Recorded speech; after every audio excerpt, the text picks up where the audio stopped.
ექსპერტიზა ადასტურებს ჩანაწერის ნამდვილობას და ექსპერტიზამ ამოისნო ჩემი და ივანიშვილის ხმები. გერმანელმა სასამართლო ექსპერტებმა სამხარაულის ბიურო ტყუილში ამხილეს. ფონოსკოპიურმა ექსპერტიზამ დაადგინა, რომ გიორგი ბაჩიაშვილის და ბიძინა ივანიშვილის 11 წუთიანი აუდიო ჩანაწერი ნამდვილია. მასზე მონტაჟის კვალი არ არის და ის წვეტები, რაც სამხარაულის ექსპერტიზას გაყალბების კვალი ეგონა, რეალურად ორ ადამიანს შორის საუბრისას ბუნებრივი პაუზებია.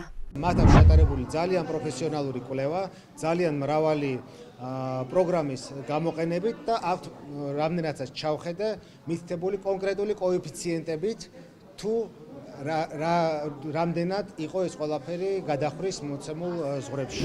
სამხარაულის ბიუროს ექსპერტი, რომელსაც ბრალდების მხარე ივანიშვილის წინააღმდეგ არსებული მთავარი მტკიცებულების გასაბათილებლად იყენებს, ვერ ადგენდა აუდიო ჩანაწერი ხმის ჩამწერი მოწყობილობით გაკეთდა თუ საათით. გაირკვა, რომ საუბარი მარტივად სმარტფონითაა ჩაწერილი. 95 გვერდიან დასკვნას სასამართლო მომდევნო პროცესზე გამოიკვლევს. დაიკითხება ამ დასკვნაზე ხელმომწერი გერმანელი ექსპერტიც. ეგრეთ წოდებული წვეტები, ანუ შავი ხაზები, რაც მიაჩნდა სამხარაულს რატომღაც მონტაჟად, ეს სათანადო ლიცენზირებული პროგრამული უზრუნველყოფის დამუშავები დადგინდა, რომ საუბრის დროს იყო მოსაუბრეთა შორის ან პაუზა, ან კიდე გამოწვეული იყო, ასე ვთქვათ, ხარისხით აუდიო ფაილის. შესაბამისად, არც ერთი წყვეტა არ არსებობდა, რომელიც მიუთითებდა მონტაჟზე. დაასკვნა ევროპულმა საექსპერტო ბიურომ, რომელიც ერთ-ერთი ყველაზე წარმატებული და ცნობილია ამ დარგში, რომ საერთო ჯამში ეს აუდიო ფაილი არ არის დამონტაჟებული და არ აღენიშნება რედაქტირების აშკარა კვალი. გიორგი ბაჩიაშვილის წინააღმდეგ შეკერილ სისხლის სამართლის საქმეზე დღეს დაცვის მხარის მტკიცებულებების გამოკვლევა დაიწყო. პირველი მოწმე, ვინც დაადასტურა, რომ გიორგი ბაჩიაშვილი 2015 წელს მაინინგის ბიზნესში ჩასადები ფულის სესხად აღებას გეგმავდა და ინვესტორები არ ჰყოლია, ლატვიის მოქალაქე მარად კიჩიკოვი იყო. ის გიორგი ბაჩიაშვილის ბიზნეს პარტნიორი და მეგობარია. 2015 წლის ზაფხულში მივეცი მას $500,000 მაინინგის აღჭურვილობის დასაქირავებლად.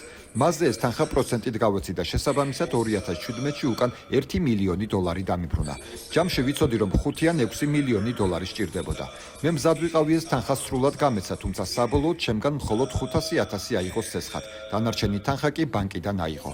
ვფიქრობ, ამის მიზეზი ის იყო, რომ ბანკისგან მას უკეთესი პირობები ჰქონდა, რადგან ჩემგან აღებული სესხი უფრო ძვირადღირებული იყო. როგორც ვიცი, მაინინგის ბიზნესში გიორგის პარტნიორი არ ყავდა. კომპანია ბითჰუნთან საქმიანობა მქონია, როგორც ვიცი, მიშენ გეითი იყო ამ კომპანიის მაინინგ კონტრაქტორი. ჩემი ინფორმაციით, ამ კომპანიის ერთადერთი მფლობელი გიორგი ბაჩიაშვილია და მას პარტნიორები არ ყავს.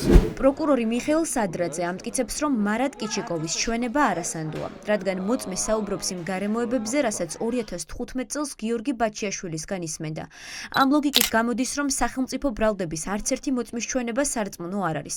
განსაკუთრებით კი ოლიგარქის შავი სალაროს მმართველის, ნატო ხაინდრავას და ივანიშვილის ადვოკატის, თეიმურაზ წიქვაძის ჩვენებები, რომლებიც სწორედ ბიძინა ივანიშვილის მონაყოლიდან ასკვნიან, რომ ბაჩიაშვილმა ბიტკოინები მოიპარა. არსებთ ხასიათის გარემოებებზე ყველაფერს თქვა, რომ არ ახსოვდა. წარადგინა კონკრეტული ხელშეკრულება არ ახსოვდა, არაფერი არ ახსოვდა, საუბრობდა ძალიან ზოგადად და ამიტომ ერთი რო სანდოობაც ცოტა ერთქვეშ არის, მაგრამ თავარი არის ის, რომ რეალურად არაფერი არ უთქვამს მას. თუ კი რამე განაცხადა, მხოლოდ იმას დაყრდნობთ, რომ ეს ყველაფერი მას უთხრა გიორგი ბაჩიაშვილი. შესაბამისად, ამ განმარტესებმა არა. ყველა მოწმის მიერ გაჟღერებული პოზიცია იყო ერთმანეთთან სრულ თანხმობაზე. იქნებოდა ეს კალბოტონი ნატო ხაინდრავა თუ არაერთი პირი, რომელიც სწორედ ამ ურთიერთობაში იყო ოფიციალურად ჩართული. ბიძინა ივანიშვილი ამტკიცებს, რომ 2017 წელს ბაჩიაშვილმა მისი კუთვნილი ბიტკოინები მიითვისა. მათი იმდროინდელი ღირებულება $47 მილიონი. თუმცა დღეს უკვე მილიარდამდეა გაზრდილი. იმის დადასტურება, რომ ბაჩიაშვილის ბიზნესიდან წილი ივანიშვილს ეკუთვნოდა, დოკუმენტურად ვერ ხდება. სწორედ ეს ადასტურებს, რომ სისხლის სამართლის საქმე ბაჩიაშვილს პოლიტიკური დაუმორჩილებლობის გამო შეუკერეს.